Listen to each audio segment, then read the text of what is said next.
Hermione's Song, Chapter 7 Hogwarts School for Witchcraft and Wizardry. Professor Dumbledore stood at the top of the small staircase just off of the main hallway that led to the Great Hall. He watched students hurry past on their way to breakfast, making a point to call out a greeting to random students. His attention was so focused on the young people in his charge that he did not sense the doctor behind him until the ancient alien spoke. "I'll stay, and see what I can do to help," the doctor said, startling Dumbledore.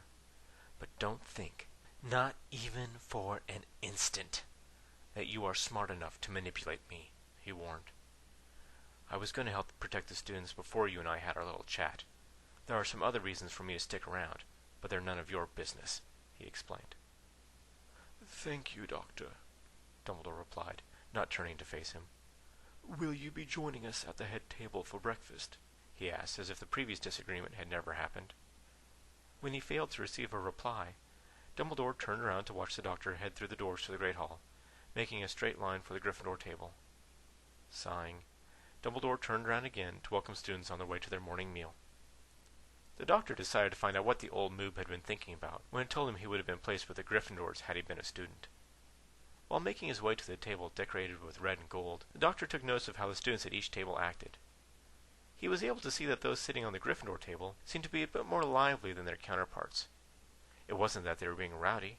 They simply looked like they were eager to embrace whatever life sent their way.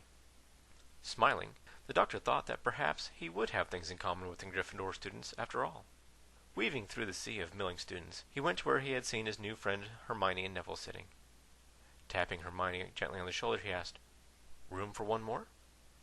Hermione blushed slightly when she recognized the voice behind her. "Certainly, Doctor," she replied, scooting so there would be space between her and Harry. "But shouldn't you be sitting at the head table?" she asked. The doctor chuckled and took a seat next to Hermione. "I'm a bit cross with your headmaster this morning. Besides, you lot look like you're a lot more fun to hang out with," he admitted. A new place setting appeared in front of him, startling him slightly. He looked around and saw food materializing on Hermione and Harry's plates. When his plate remained empty, the doctor looked over at Neville. Am I supposed to do something?" he asked. "The house elves cook breakfast to order," Neville told him. "All you have to do is look at the plate and say what you want," he explained. To demonstrate, Neville looked at the plate and said, "Fried tomato!" A tomato cut into slices and fried to perfection took form on his plate. Neville broke off a piece with his fork and popped it in his mouth. After he was done chewing and swallowing, Neville beamed at the doctor. "Hogwarts house elves are the best cooks on the planet," he boasted. Curious, the doctor decided to try an experiment. He looked at his plate and said clearly, "Lungbarrow porridge." A bowl of thick porridge with odd, unidentified bits floating in it popped into existence in front of the doctor. While he beamed with nostalgic joy, Harry and Hermione leaned away from the odd smell. The doctor put a large spoonful of the mixture into his mouth and rolled his eyes back in pleasure. "Just like Nanny used to make." "Magic is cool," he proclaimed. The scent of the traditional breakfast for the House of Lungbarrow wafted over to Ron. "Grrr! What did you do to piss off your nanny?" he questioned, waving his hand in front of his face. The doctor looked up at the red-headed boy and grinned proudly. Many things. She said I was born into mischief," he replied cryptically. "Why do you ask?" he inquired, not realizing how Galfreyan cooking smelled to humans. Ron chuckled. Like the marauders before him, he figured that anyone who got into mischief was all right in his book. He held out his hand to the doctor, stretching over the plates. "Ron Weasley," he said, introducing himself. The doctor put down his spoon long enough to shake Ron's hand. "Pleasure to meet you, Ron. I'm the doctor," he replied. Harry shifted in his seat so that he could offer the doctor his hand. He dreaded telling people his name, and the reaction they inevitably gave him. Harry often wished he could meet someone that had no idea who he was. "I'm Harry Potter," he introduced himself. The doctor turned to face Harry. "Hello, Harry," the doctor said, shaking his hand. Draco Malfoy had been walking past the Gryffindor table on his way to where the Slytherins sat while Harry introduced himself. "One more person to add to your fan club, Potter," he sneered. Draco walked quickly off, not giving the doctor or Harry a chance to reply. Ron shook his head at how the doctor looked confused. He knew how his best friend hated the fame that came with just being him. Like tearing off a band-aid, Ron thought that getting past the whole stardom thing was best done quickly so that people could get to know Harry as a person. That's the Harry Potter you're sitting next to, mate, he told the doctor, pointing a forkful of streaky bacon at Harry. Harry winced and waited for the doctor's reaction. A small grin started to form on his face when there seemed to be no sign of recognition from the doctor. It seemed that his wish for anonymity had finally been granted. I'm sorry. Are you famous? The doctor inquired. I'm not really up with pop culture, he admitted. You're not in a boy band, are you? He asked, a slight look of distaste in his eyes. Hermione and Neville had to pound on Ron's back as he choked on a mouthful of food. Hermione was secretly happy that the doctor had chosen to spend the morning shadowing her and her friends while they went about their day. Care of magical creatures was first up on their schedule.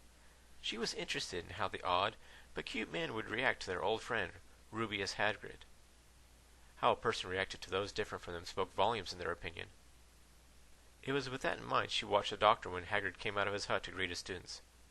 The doctor showed no signs of fear or disgust when he saw the half-giant, only non-threatening curiosity. Hagrid met the doctor's eyes with a steely glance, taking a measure of the oddly dressed man. The doctor still insisted on wearing his robe open at the front. A slight smile and nod of his head was Hagrid's response to the doctor's friendly grin. Doctor, isn't it? He asked, and held out a huge hand. The doctor shook it, his hand looking like a child in comparison to Hagrid. I'm Rubeus Hagrid, groundskeeper and teacher to the slaughter ruffians, he told him good-naturedly, waving at the students. Professor Dumbledore said you might be wandering around the grounds today, he shared. The doctor was about to reply, but he caught a streak of color in motion just behind the huge man. Leaning to the side, he was able to get a better look at what was moving. His jaw dropped when he saw a custard-colored furball the size of a small melon rolling around on the ground. It stopped for a moment, and a ridiculously long tongue shot out to snare an unsuspecting spider before continuing to roll around aimlessly. How did you get here? The doctor asked the little creature, oblivious to the strange looks he was getting. He ran his hands through his hair while he tried to figure out what was going on. I used to have one of these as a boy, the doctor said, still a little stunned. Puffskeins were common pets for Gallifreyan children. Hagrid chuckled. Bought him at the magical menagerie in Diagon Alley, he told the bewildered doctor. Thought the students might be interested in something that doesn't want to eat them for a change, he explained, not quite telling the whole truth. The doctor heard Ron sniffle and turned to look at the young man. Ron saw the doctor looking at him and motioned with his head to the furball. I used to have a Puffskein until Fred decided to use it for bludger practice one day, he explained. The Puffskein sensed Ron's unhappiness and leapt into his arms, making a calming, purring noise. Who's a cute little bloke? Who's a cute little bloke? He needlessly asked, rubbing his face in the soft fur. The other Gryffindors chose to look somewhere else other than at Ron, giving him a chance to collect himself. Hermione had turned to face the castle, and saw a rock about the same size as the Puffskein in the middle of the perfectly manicured lawn. She furrowed her brows, when she didn't remember it being there when they walked from the castle to Hagrid's hut. Something that size would have surely caused Neville to stumble. She turned her head when she heard Ron making even more embarrassing noises. Rolling her eyes, Hermione looked back to the strange rock. She was certain it was now at least a meter closer to them than it had been just a moment earlier. Reaching up, she was about to tug on the sleeve of the doctor's robe to get his attention when he spoke in a loud, stern voice. Don't even think about it. Do, and I'll boot you into the next spiral arm, he warned. Hermione pulled her hand back suddenly, wondering what she had done to offend him. The doctor spun around and stared at the gray and black rock.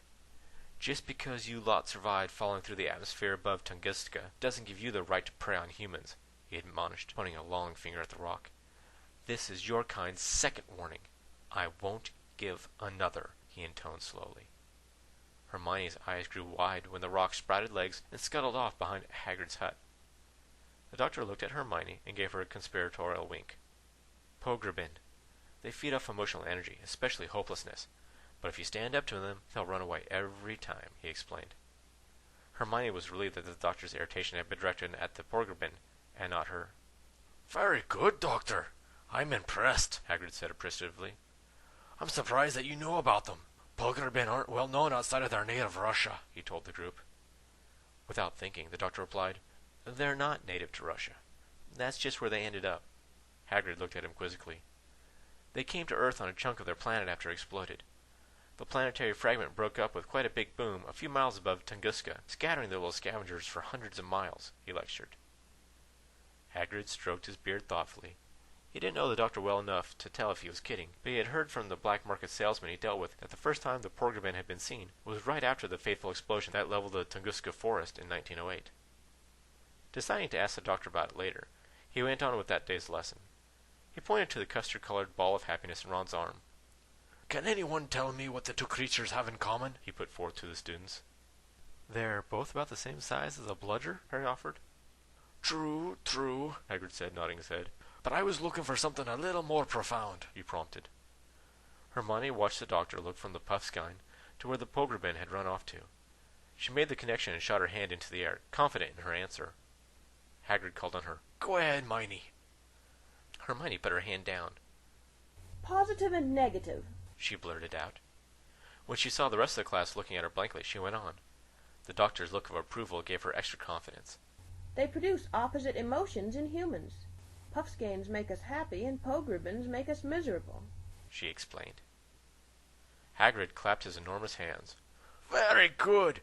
25 points for Gryffindor," he said loudly. "Nature, especially the magical side of her, exists in a constant state of balance. Things get out of sorts when that balance is disturbed," he pointed out. Ron leaned over to Harry and whispered, "Guess who's been out drinking with friends again?" Hermione shot him a withering stare, and he tried to look contrite. The rest of the lecture was made up of Hagrid pointing out the differences and similarities in the two creatures, and how they balanced each other out. When the class was over, the students made their way back to the castle, constantly scanning the lawn for any out-of-place rocks. Once they neared the main doors, the students found Professor Dumbledore helping a young blonde woman out of a carriage. Most of the boys, including the doctor, stopped to stare at her. She was very attractive, and looked to be about Tonk's age. "I think I'm in love," Ron muttered in admiration. Hermione gave a snort of disgust. Honestly, Ronald Weasley, could you be any more shallow? She asked rhetorically. She looked over her shoulder at where the doctor was standing. Instead of looking at the pretty woman with lust in his eyes, the doctor had a mixture of surprise and fondness on his face. They were close enough to the carriage to overhear the headmaster and the newest guest at Hogwarts talking. "I'm ever so pleased to see the Prime Minister decided to send you, Miss Ace," Professor Dumbledore told her, with a slight bow. Ace returned the bow. "You know me, Professor, always looking to get into the thick of things," she replied. She saw the group of students standing a few meters away. Going with a hunch, she nodded towards them. "Which one is the Potter boy?" she asked bluntly, causing Harry to blush. Professor Dumbledore motioned for Harry and his friends to come closer. "Harry, I would like you to meet an old friend of mine. She is one of the Prime Minister's black cats," he told him. "Ace, this is Harry, Ron, and Hermione," he said, finishing the introductions.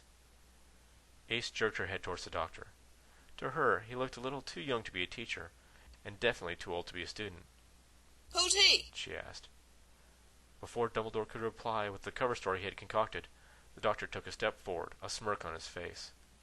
"You know, there was once a time when I was the only person you called Professor, Dorothy McShane," he remarked. The doctor's smirk held while Ace caught on. The look of startled recognition made him raise his eyebrows twice, teasing her. His smirk faded, however, when she took 3 large steps and shoved him hard in the chest. Everyone, including Professor Dumbledore, stepped back from the unexpected show of violence. From his new position sitting on the ground, the doctor looked up into Ace's face while she yelled at him. "Where and when the hell have you been?" she demanded from her foster father.